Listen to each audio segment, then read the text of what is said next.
Sino na ho sa inyo rito ang nakasakay ng bangka? Sino ho sa inyo rito yung naglayag na? Sino ho sa inyo dito yung nakasakay na ng barko or ng cruise? Ang tanong ko sa bawat isa sa atin, kung kayo po ay nakasakay na ng bangka, napangisda na o nakasakay na ng cruise, kapag ho ba umaalo ng malakas o kapag kailangang mag-park o huminto ng bangka ng barko, ano ho yung isang bagay na ginagamit para huminto? Ankla or anchor in English. When we talk about anchor, it means ito ho yung isang bagay na kung saan hinahagis ng mga marino. At kapag hinagis po ito ng mga marino, ito po ay kumakapit dun po sa seabed o dun sa pinakailalim na lupa. At ito po ay mag-aangkla upang ang isang bangka ay maging safe, maging secure, at maging unshakable.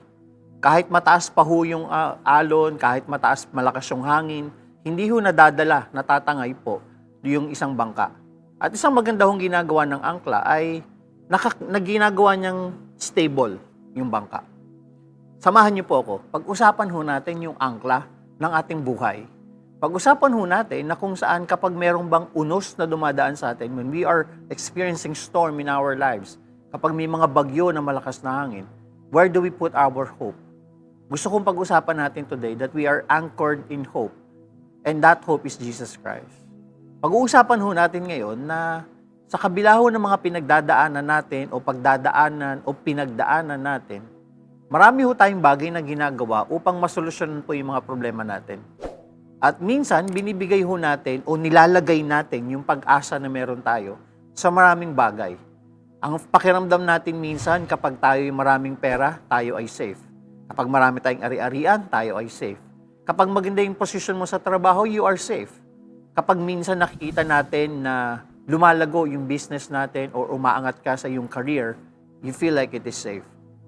Pero ngunit alam niyo po ba na sa isang iglap pwedeng mawala po yan? Sa isang iglap pwedeng mag-zero lahat.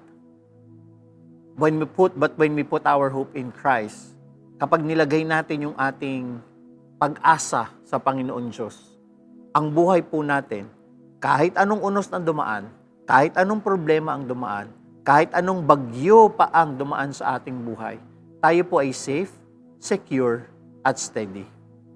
Pag-usapan ho natin ngayon, anong klaseng anchor ba yung meron tayo sa buhay kapag ginawa nating anchor ay si Jesus Christ?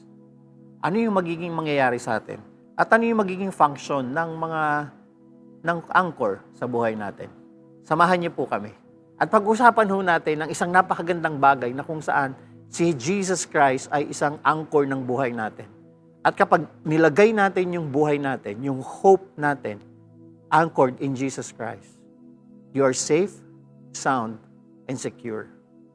Samahan niyo po kami sa pag-aaral po ngayong araw na to dito po sa Global Fire TV. Our hope in Christ is an anchor for our soul. It is firm, it is secure, it is steady. Kahit ano pang storm ang dumating sa ating buhay.